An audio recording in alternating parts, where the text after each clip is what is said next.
speak as though your life is a story and you are the hero of it. Every disappointment becomes a plot point. Every stranger, a supporting character in the theater of your becoming. And then you invoke my name. You say I, Friedrich Nietzsche, handed you the right to place yourself at the center of everything.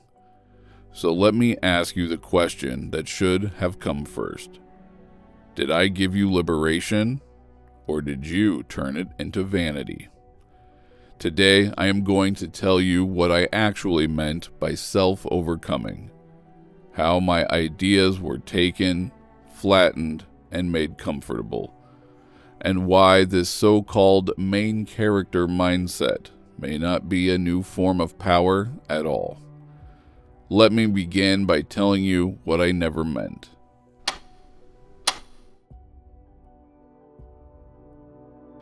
The first error you make is assuming I believed in a stable self at all. When I wrote of becoming a Verdun, the transformation, I was describing something violent, something uncomfortable. The self as I understood it is a battlefield, a tension of competing drives, instincts, impulses, and none of them are permanent or sovereign. There is no soul sitting quietly at the center of you, waiting to be discovered and performed for an audience. The self you wish to celebrate is already a fiction. What I called self-overcoming.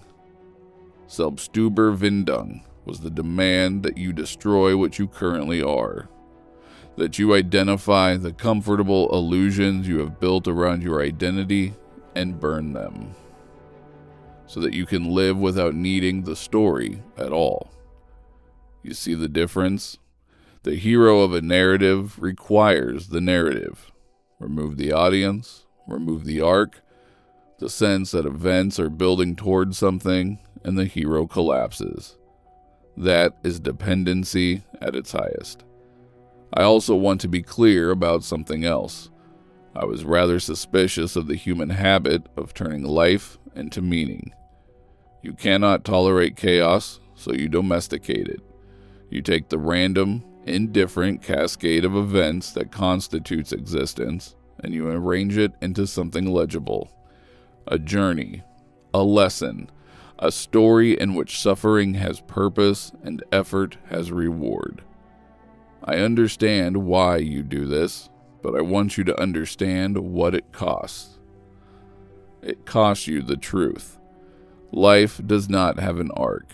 It does not resolve, nor does it center on you. The universe was not holding its breath for your arrival, and it will not mourn your departure. When you insist on interpreting everything that happens to you as meaningful, as your chapter, brave is not the adjective to use. You are flinching. And there is one more danger I must name. The more you position yourself as the central figure of your own story, the more fragile you become. Because now, every challenge is a threat to the narrative. Every person who does not recognize your importance is an obstacle. You have made your sense of meaning hostage to an audience. That is not what I meant. And yet I see what you have done with my words. Let me show you.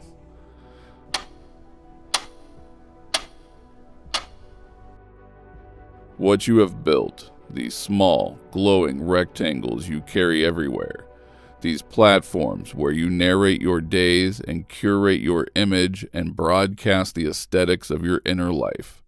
I find it remarkable. It is an old human vanity perfected into a system. Every era has found its way to perform the self. You have simply industrialized it.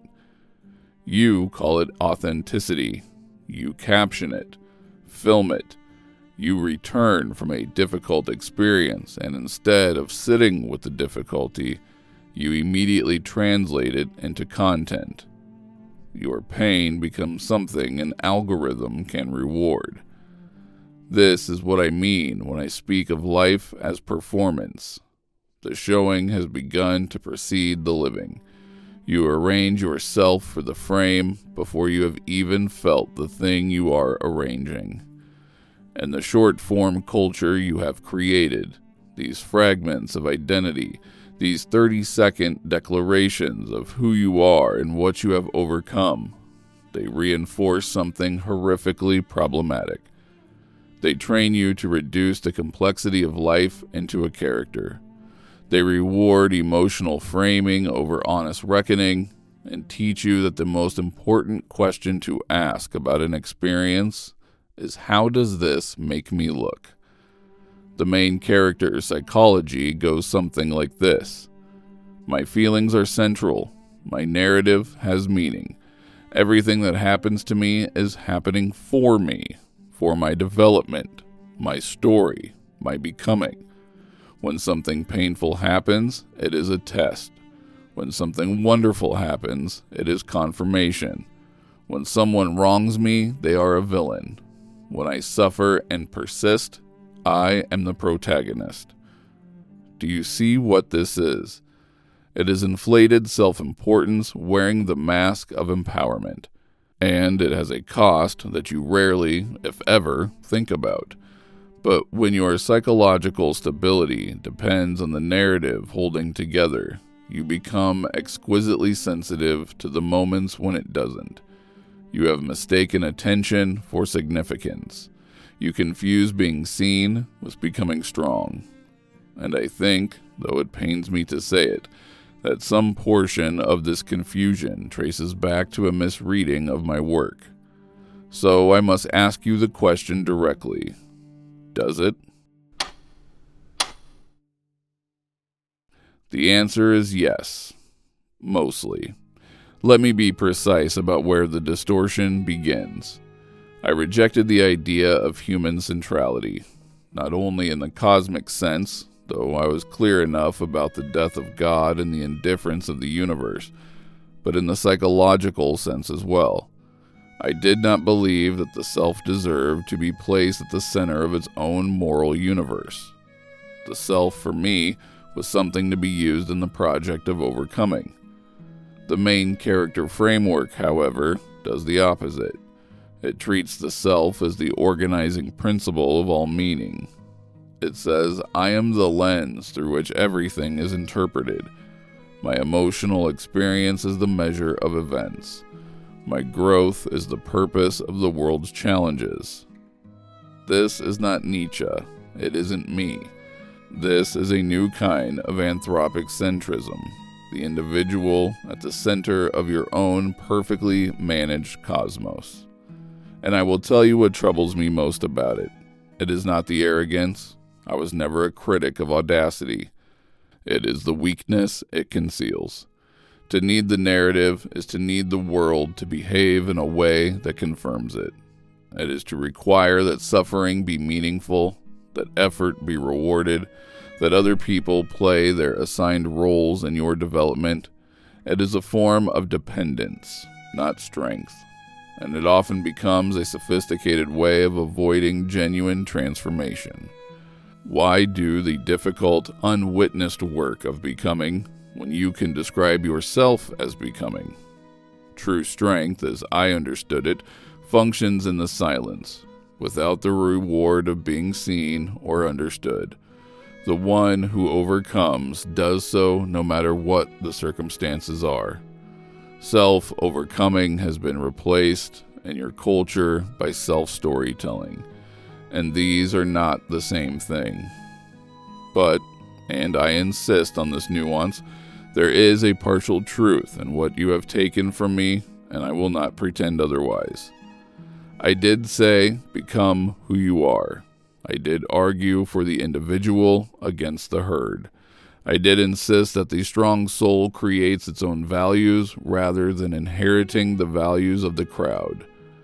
There is something genuine in the impulse to resist the flattening of personality, to refuse the assigned script, to insist on the particularity of one's own existence. What I objected to was the consumption of identity scripts instead of their creation. The person who is truly strong does not find an empowerment framework and inhabit it. They do not adopt the language and aesthetics of self-actualization from the culture around them and call it becoming. They build something that did not exist before, something that the world did not ask for and does not necessarily reward. That is creation. What you often practice is curation. So my final judgment is this. If your life becomes a story you perform, you have already ceased to live it. The narrative is the distance between you and life, the glass through which you watch your own experience, always slightly removed. The self I called you toward was not a character. It was a becoming, restless, unfinished, uncomfortable, and utterly indifferent to how it appeared. So, I leave you with this. The main character mindset promises significance. It tells you your feelings matter cosmically, that your growth is the point. The story is about you. I understand the appeal, the alternative. A life lived without that reassurance, without that frame, is difficult to face. But strength, as I understood it, is precisely the capacity to face it. So I ask you this. When the audience disappears, are you still becoming?